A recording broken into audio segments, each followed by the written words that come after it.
Well, it's great to be here at Berkeley Zen Center. And congratulations to Linda on being the new abbot of Berkeley Zen Center. So, tomorrow is the memorial or funeral or whatever of Hozan Alan Sanoki, old friend. So I want to talk about, so I'm going to start by talking about Hozan. We were students together at Columbia University in 1968. We were among 700 others who were arrested together after occupying the buildings. We were in different buildings, but we were arrested together. And there was a demonstration against the Vietnam War and against racism. And so a long time ago.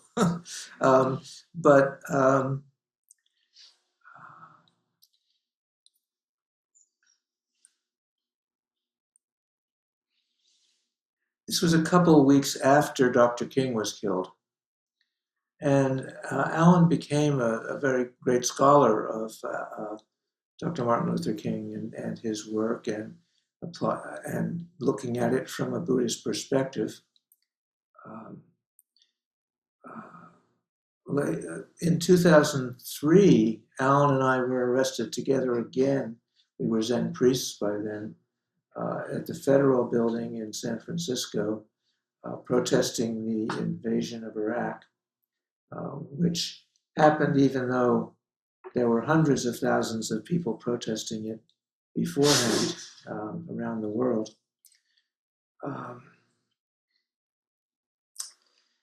So I got to know Alan better in the fall of 1968. He was in a band that rehearsed in the apartment I shared with 4 other Columbia students, including the leader of the band. And we hung out together. The apartment looked out over Harlem, so we would hang out and watch the fires, and we tripped up together a lot. Alan and that band moved to Woodstock in 1969, and I visited them a few times.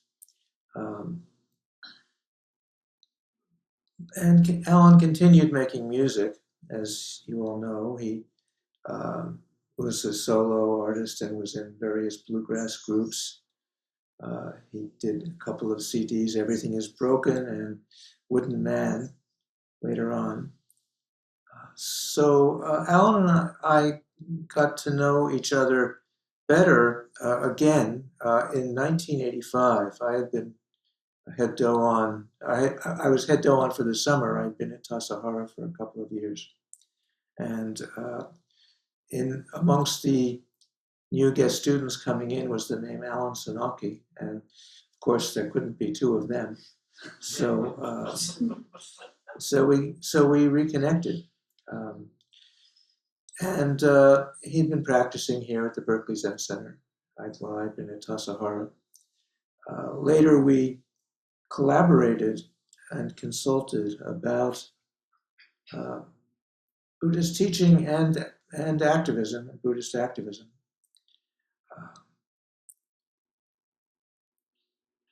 So, for example, in 2006, Alan joined in an anti-torture vigil and teaching at Berkeley Law School. John Yoo, who had written the torture memos, was teaching there, and I think is still teaching there, alas. Anyway, so Alan spoke a few times at these vigils and was there in support a lot.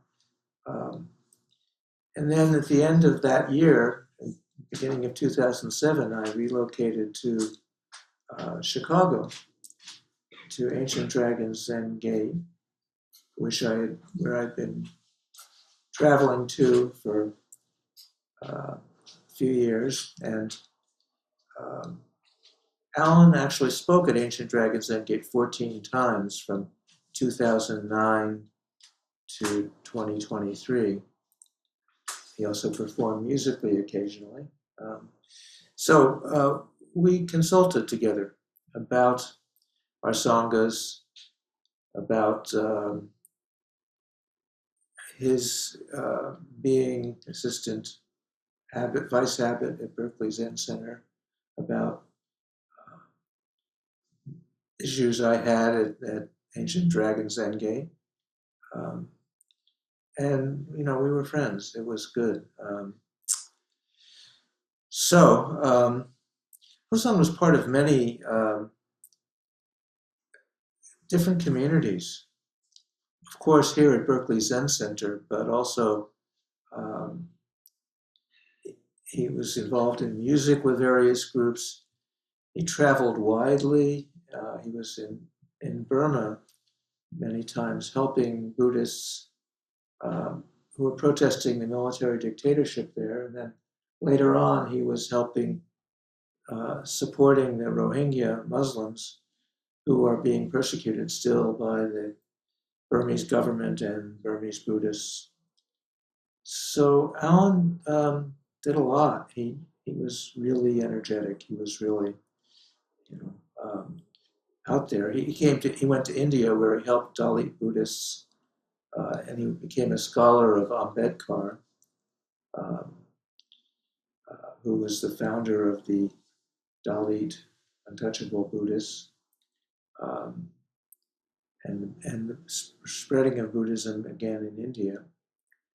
Uh, so also he traveled to Japan and Germany, and he was just very energetic in his Dharma work.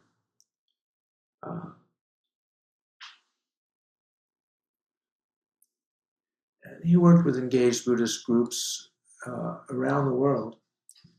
Um, and he produced a few books,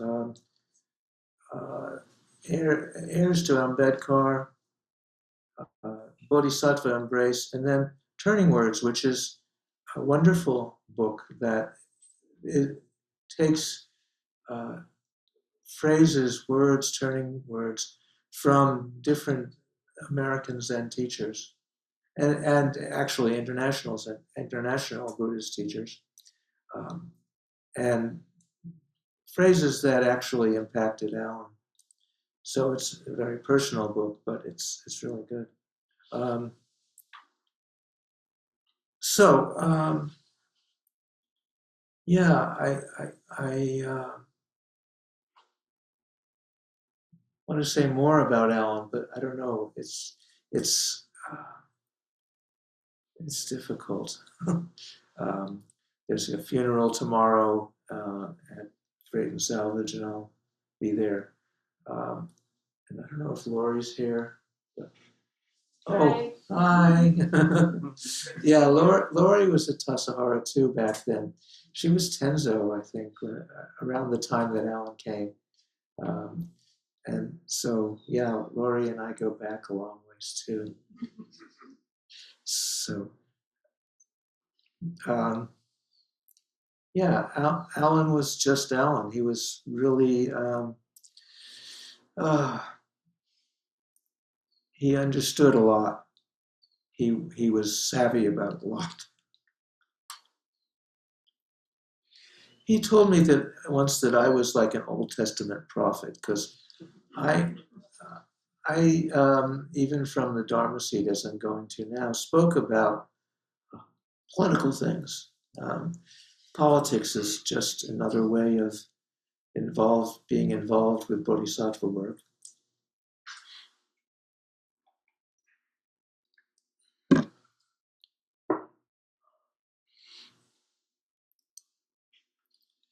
So we're living in horrible times. We know that. We all know that. There's a horrible genocide going on in Gaza and the West Bank.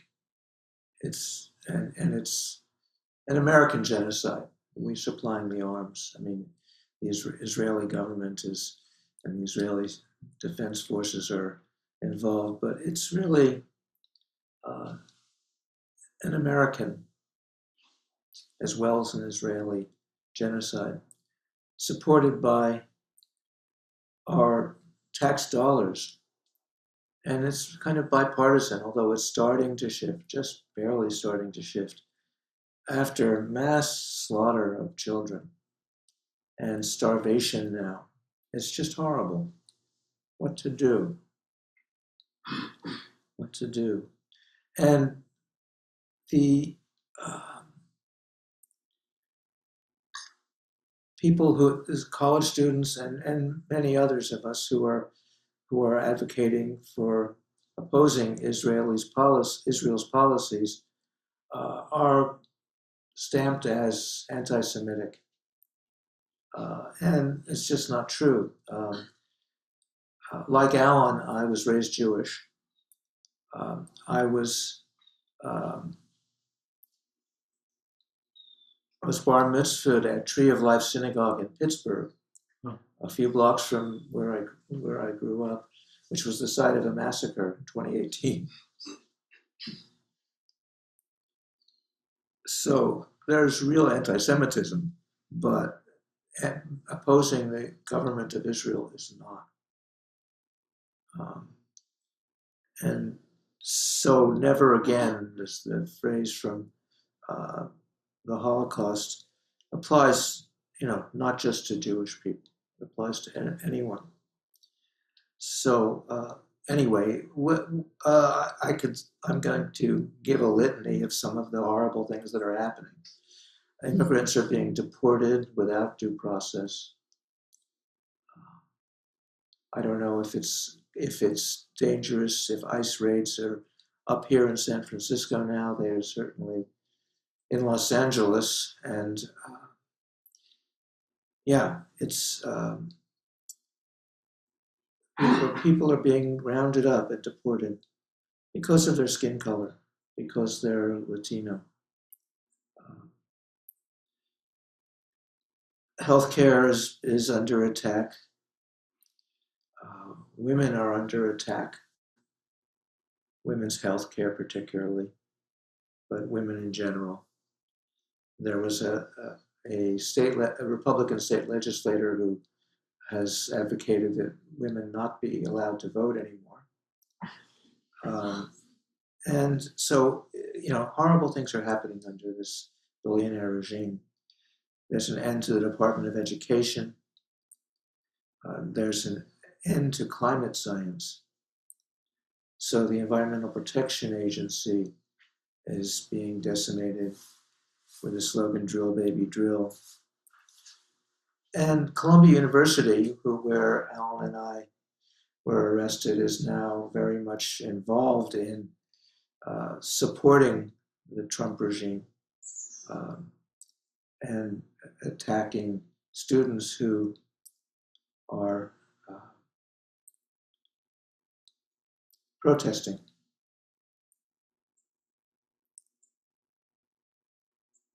So, amongst other things, today is the 80th anniversary of the Nagasaki bombing.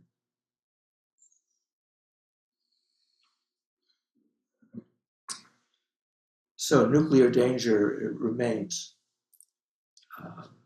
and is expanding.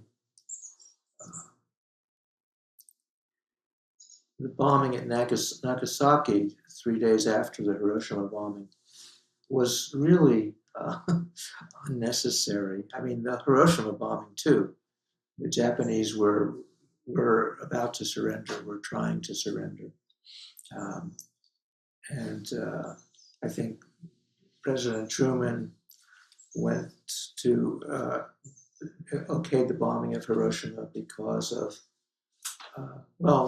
to warn Russia. So it's complicated. But certainly the Nagasaki bombing was extra. Even if the Hiroshima bombing was ostensibly to end the war quickly.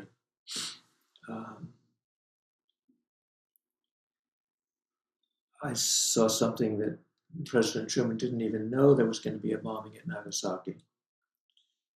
I don't know. Anyway, there's various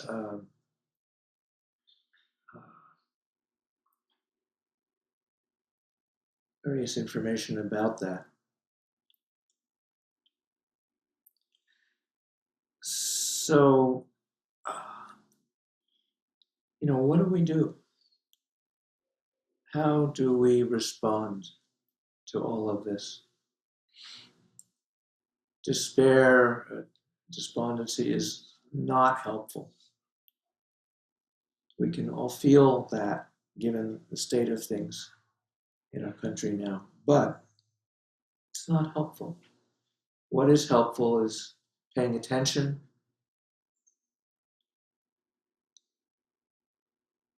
looking at alternative news sources. The news media is kind of going along with Trump, or it's varied. Anyway, we all know this. We know about this. I'm speaking about this in Berkeley is like bringing coals to Newcastle. But even in Chicago, we know this. It's terrible. And what do we do? So, and what would Alan do? What would Hozan do? Hozan was really, I don't know how much he spoke about all this when he was at the Abbot here. I think he, was trying to be moderate, but he knew about this, and what would Alan do? And networking and informing each other about this is important. I watch Democracy Now! Every morning. Just one good news source, but there's lots of others. But there are alternative news sources. Anyway, but I want to kind of close with talking about Huayan Buddhism. So, Huayan Buddhism is a Chinese school of Buddhism that was an offshoot of the Avatamsaka Sutra, the Flower Ornament Sutra, which is called Huayan in Chinese, Keigon in Japanese. And this branch of Buddhism is, institutionally, it didn't last very long. There were 5 main abbots or patriarchs of the Huayan school. But Dongshan, who is considered the founder of Soto Zen, actually can be considered the 6th Huayan patriarch. He's Dongshan. Well, there was the Sando Kai before Dongshan, Shuto, 707 to 790. And then Dongshan came up with the 5 degrees. So this is about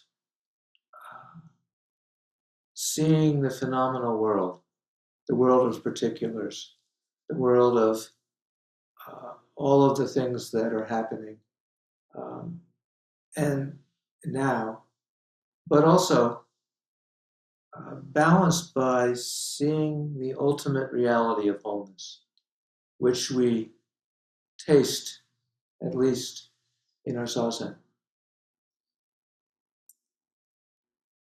So, there's this dance between the ultimate reality, the universal ultimate reality, and the particular phenomena that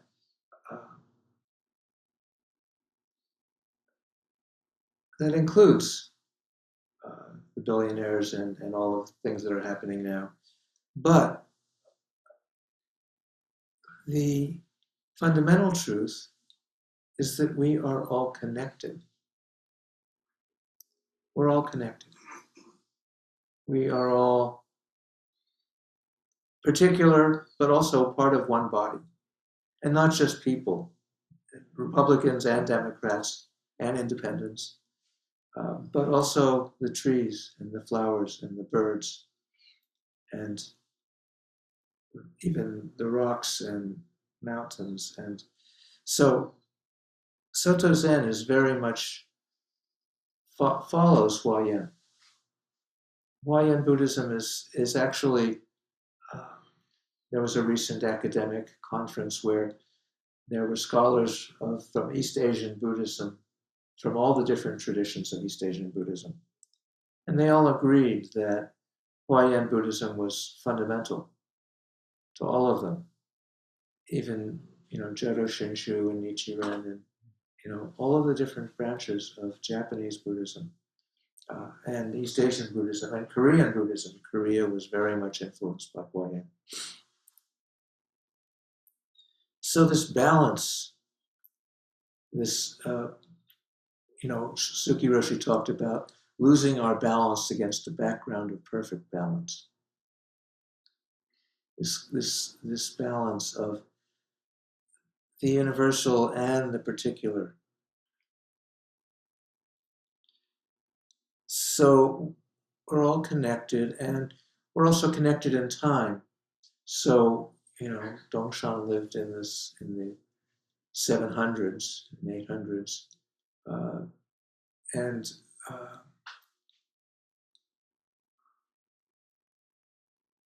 Dogen lived in the 1200s. Suzuki Roshi lived in the 1960s up to 1971. And so in time, things change. So how are we going to take care of the world after Trump? After.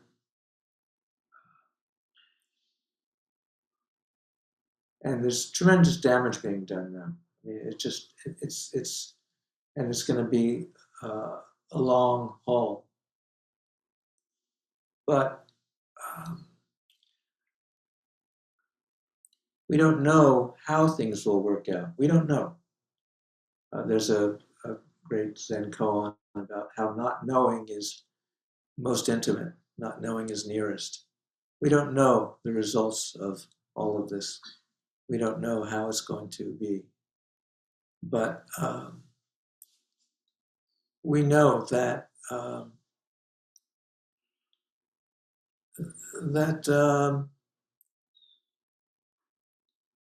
there is help and hope for the world, but we have to do it. It's up to us. It's up to us to pay attention to all the things that are happening, to respond as best we can, to go to demonstrations or sign petitions online or whatever, to resist.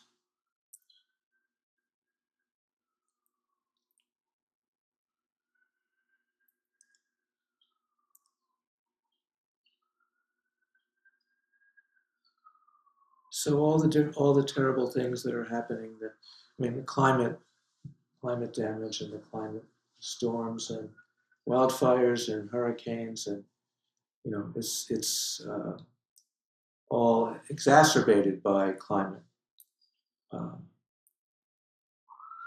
And now, Trump's slogan is "Drill, baby, drill." So, how is this going to shift? We know it will shift in time. We know that the world will continue. The world will continue. Maybe with far less humans, far fewer humans. Maybe we will, in the next election, change the House or the Senate so that there is an opposition to Trump. Anyway, we don't know, and not knowing is a great help for us.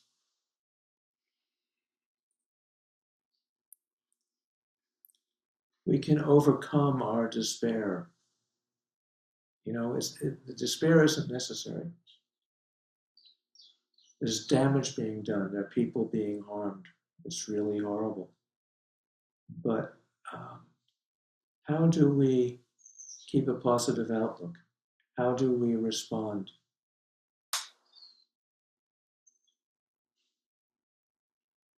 These are dark times, and yet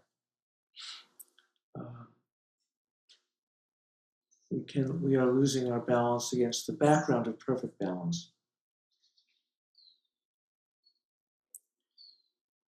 So, thinking of Alan Hozan and how he would be responding to this towards the end of his life when we spoke, he didn't know. He just didn't know, and he knew that these things were coming. But Zen has a long time space. We think about Shakyamuni Buddha, 1500, 500 BC, more or less. We talk about the sixth ancestor and Dongshan and Hongzhi and Dogen, and so their world was so much different. Dogen did not have electric lights, and we don't have video recordings of his talks. Actually, he had jishas and anjas who recorded a lot of his talks.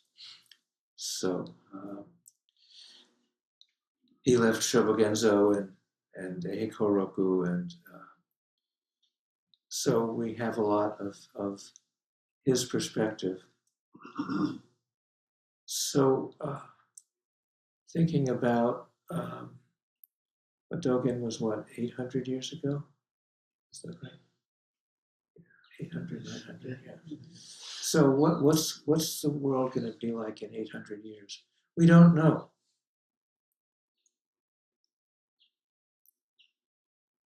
Will Soto Zen still continue?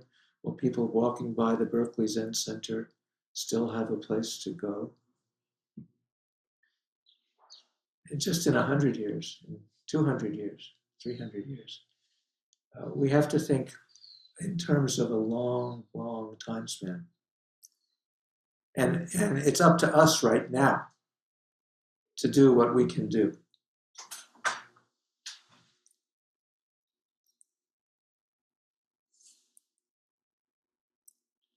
So our ancestors of the future are looking back at us,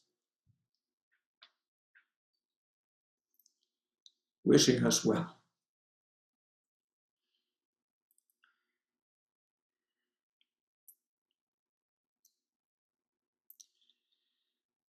So I think there's still a lot of time for questions and answers and discussion. And I'm interested in hearing from people online and from people here in the room. Any comments, questions, responses? So please feel free.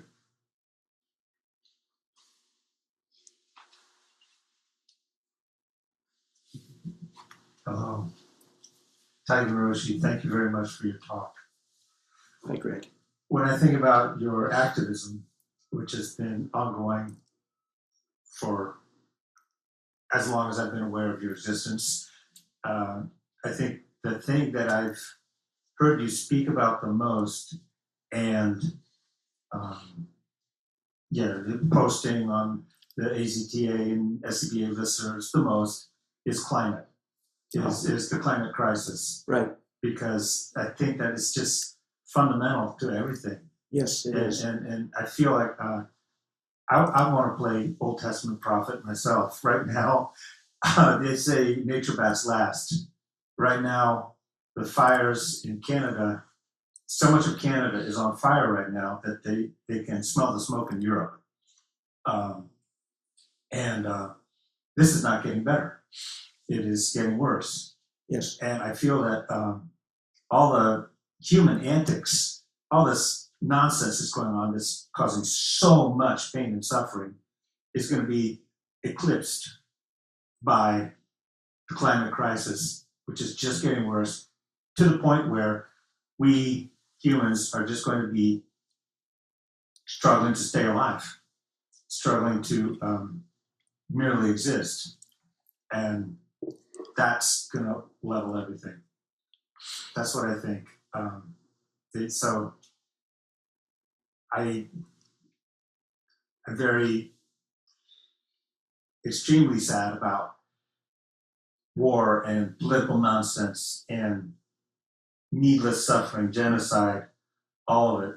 And I just feel like real quick, quicker than we know, it's going to become like, oh yeah, remember that? Remember when that mattered? Yeah.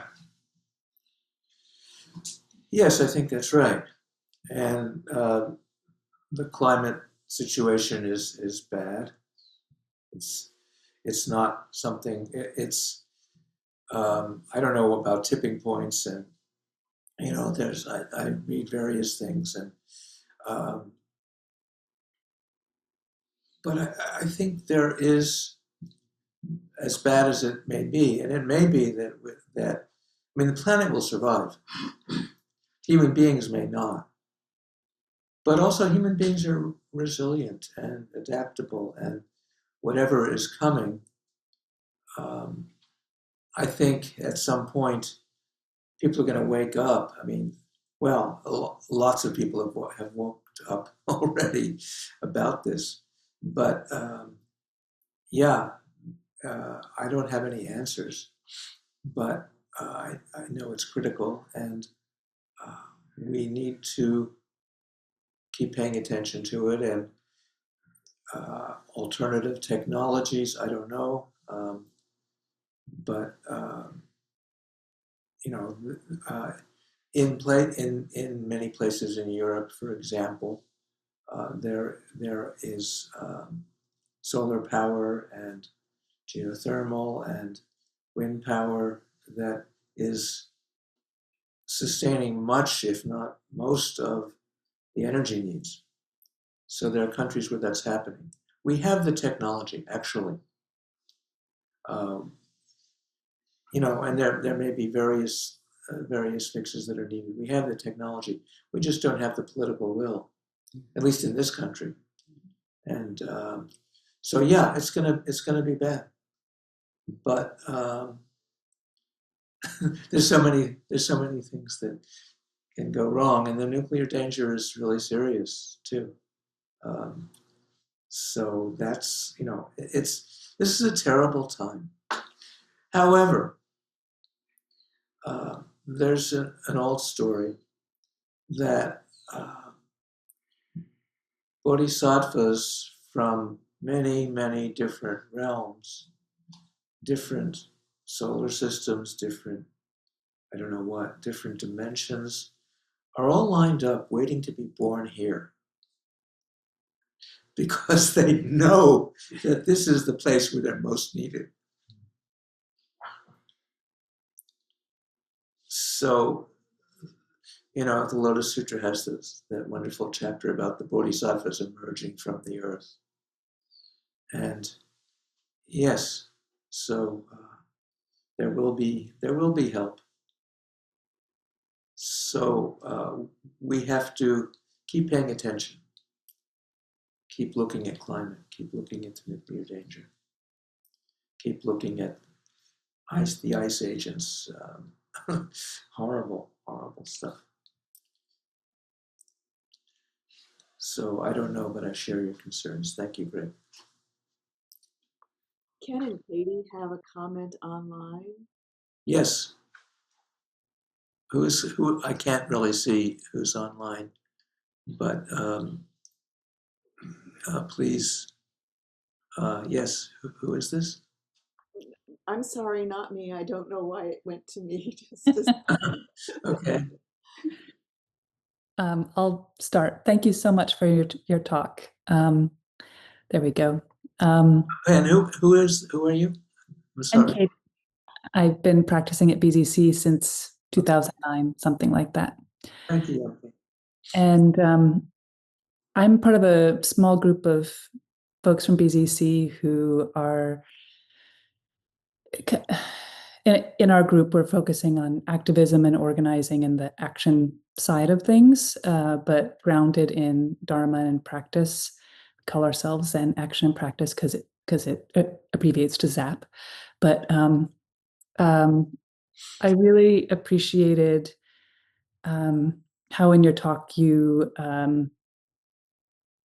didn't separate Dharma from activism and organizing. And I'm thinking, for example, of what you were saying about don't know mind as an antidote to despair. Right. And I'm just wondering if you have any further words or resources to point us, those of us who are kind of more on the organizing activist side of things. Ah, yes. What else? Well, oh, I was going to mention Alan and I started working on a book back before uh, the pandemic. We were collaborating on a book about social engagement in the old Buddhist teaching. So I have his notes. I'm hopeful maybe I can start to put together that book from notes that we both have. So that's just that Buddhism has engaged Buddhism is not something new. Buddhism has always been engaged. Yeah. Shakyamuni sat by the riverside when an army was coming and stopped an invasion. Of course, later they came again, and oh well. But so we were going to, and I hope maybe I can put together all of the notes that Alan took about different engaged Buddhist texts. So this is just looking at parts of primary texts and with little introductions. Anyway, so that's a kind of besides from your question, but how do we take care of our planet? So I don't know that I have. Well, okay. Gary Snyder talked about Zen being about zazen and cleaning the temple, and the boundaries of the temple can be as wide as the world, if you want. So we have to see that we can be cleaning the temple, and what to do right now.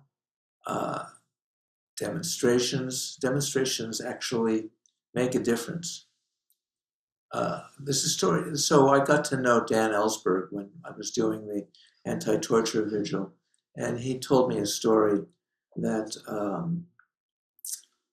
and he verified this. He said this was true.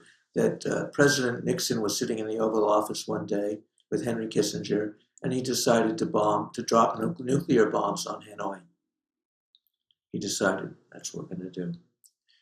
But then he looked out the window.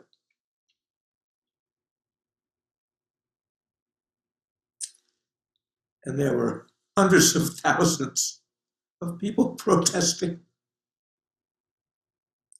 And he thought, maybe I shouldn't do that right now. And he didn't. Those people went home and they may have thought that it didn't make any difference. I think the news reports said that Nixon was watching a football game that day. Didn't know about the demonstrations. But actually, the demonstrators stopped a nuclear attack.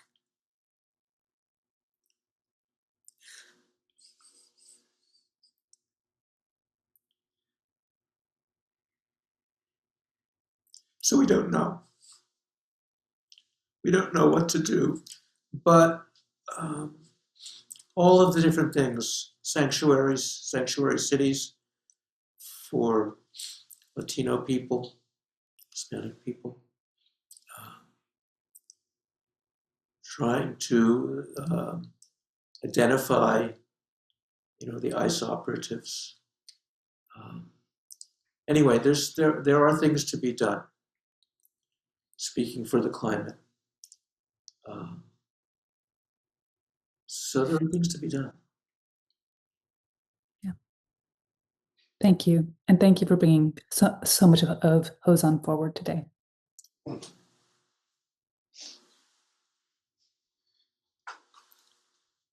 Other comments, questions?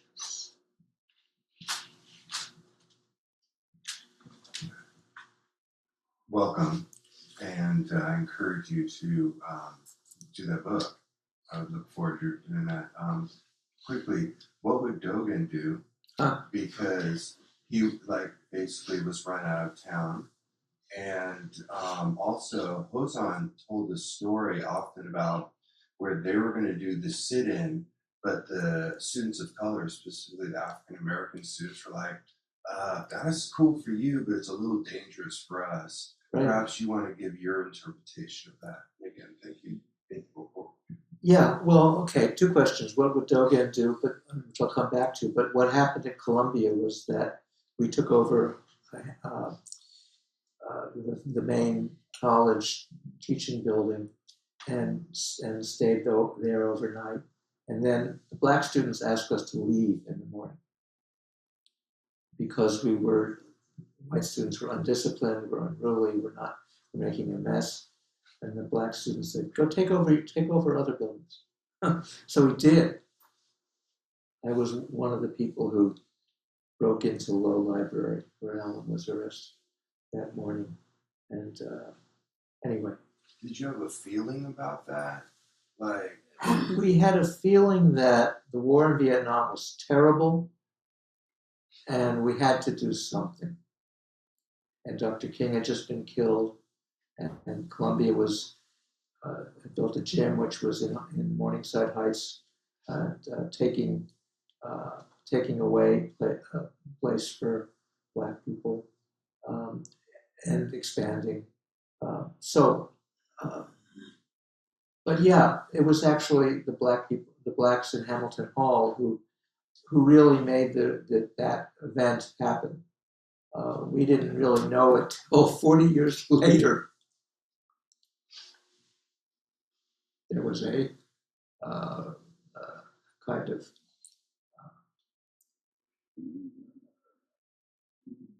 a memorial or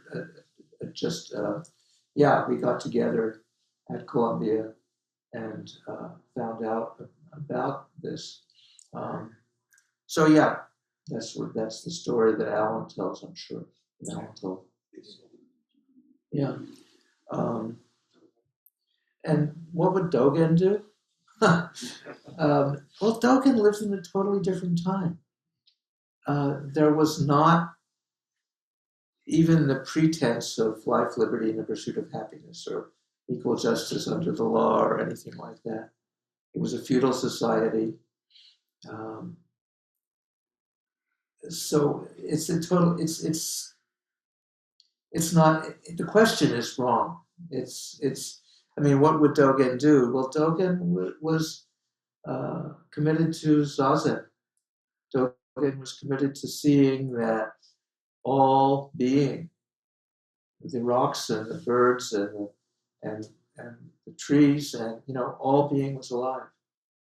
All objects were alive. All of the world was alive. So how do we see that now? How do we see that? And this goes to the climate question too. How do we see that mountains and rocks are alive? That trees are alive?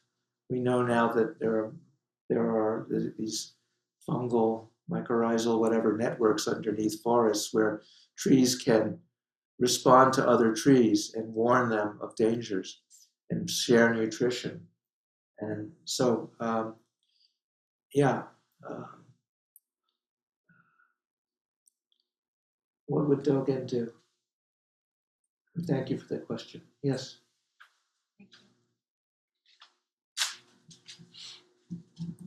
Thank you for being here. It's a pleasure.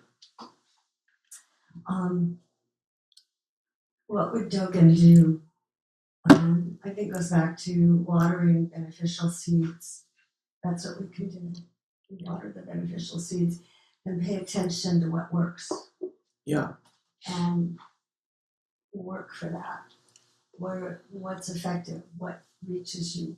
There's endless myriad places to start. What calls to you? I think I want to encourage people to do that.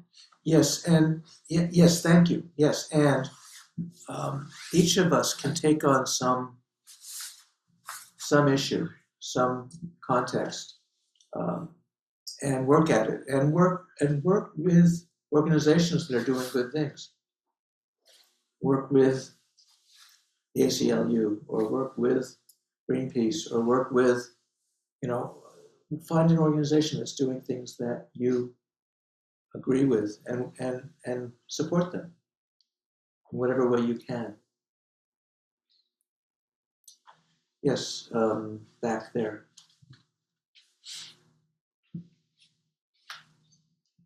Is that Alex? Yeah. Hi. Hi, nice to see you. Thanks so much for flying in. My whole family really appreciates it. I don't have a question, but I wanted to say that you've been on my mind because a couple months ago, we had a practice period in which we studied the Lotus Sutra. And I took a class with you at Institute for Buddhist Studies about the Lotus Sutra. So Yes. I just wanted to thank you for opening that text for me and for many people around the world with your work. Thank you. And to say, Gambate, please continue to do that work. Thank you. Yeah. And thank you, Alex, for all your work. There's a question online. Okay. And then Andrea has a question, but go ahead. Who is this? My name is Lynn McMichael. Hi. And hi, and thank you so much for your talk and for Don't Know Mine. And when you mentioned Dan Ellsberg, I thought back to the last week of the Vietnam War when we were in a house in Palo Alto, and and he was describing him and Tony Russo walking up the court stairs to what they thought was going to be the rest of their lives in prison. Yes. And he said, and somebody asked him as he was walking up the stairs, not asking him, but saying, I guess none of it worked. And he said, we sit in this room this last week of the war, and we know that it all worked. It all worked, but we can't see that. Yeah. And so I think your encouraging words of keeping at it and looking in the distance. And all we are is accountable for our actions. So I thank you very much. Thank you for the support and encouragement and all the good work you do. Thank you. So Andrea and Svello.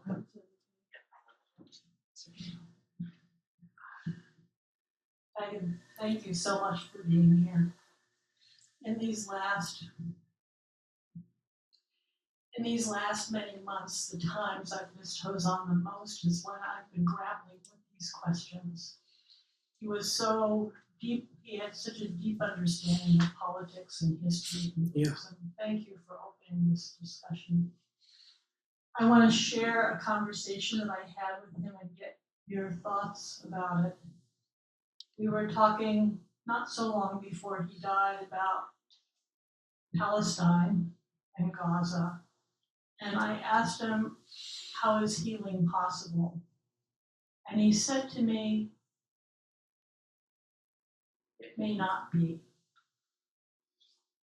I didn't see that as nihilistic.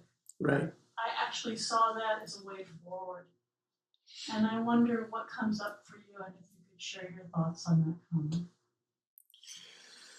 Ah, yes. Well, there is healing. There is wholeness.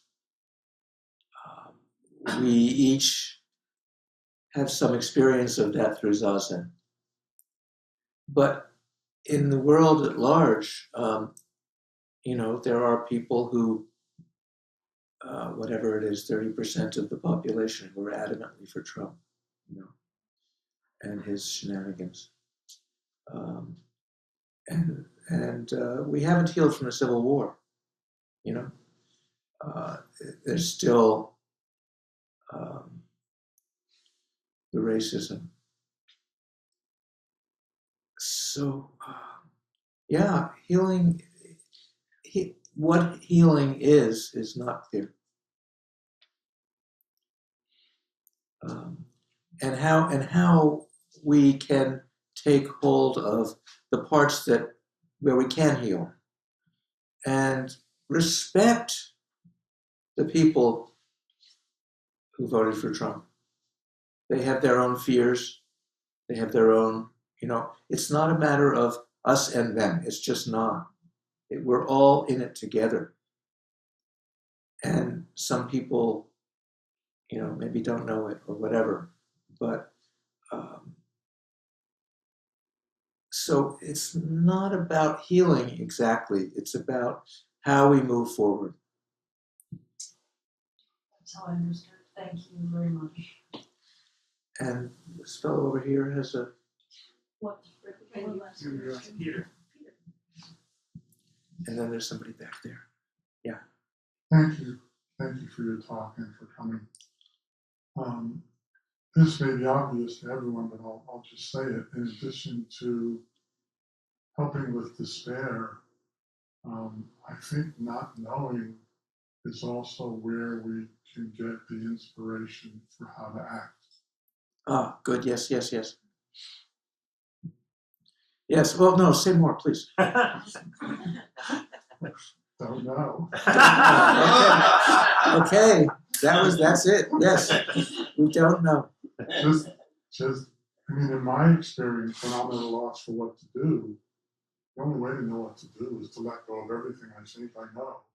Right. Everything I think I should do or worrying about, and just not know. And then somehow you can say miraculously or magically or whatever, but somehow something always comes that says, do this. And it may be very different from anything I might have conceptually come up with, but it's also brilliant in its own way. And I think in applying that to protesting and resisting oppression on a mass scale, that can be the greatest source of success, is to not know and see what arises. Yes, and to have a kind of balance of, okay, it's pretty terrible, but also, there is wholeness. So thank you. Yes, and there's somebody back there who has their hand up. Last question.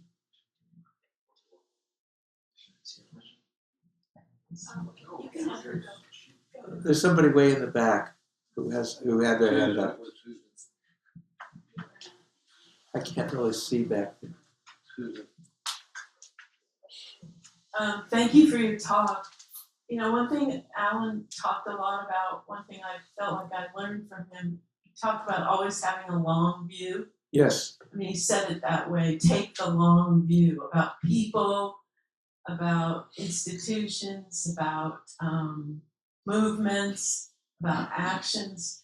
And when I talk to some people, a lot of people seem to think that the little things they do don't seem to matter, but I always feel that it's the little things that make up the long view.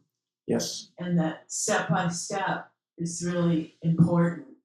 And that's as true here in our temple as it is outside the gate, I think. You know, all the little things that, the positions that people take. Sometimes they feel they're not important, but all of the little positions are important because it makes the temple what it is. Indeed. Yes, thank you. Long view. Yes, there's a long, we, again, thinking about time and the time since Dogen and Buddha and, the time forward, 800 years from now. So, yes, if we take the long view and act as we see right now, yes, this is what the Bodhisattvas emerging from the earth in the Lotus Sutra are telling us.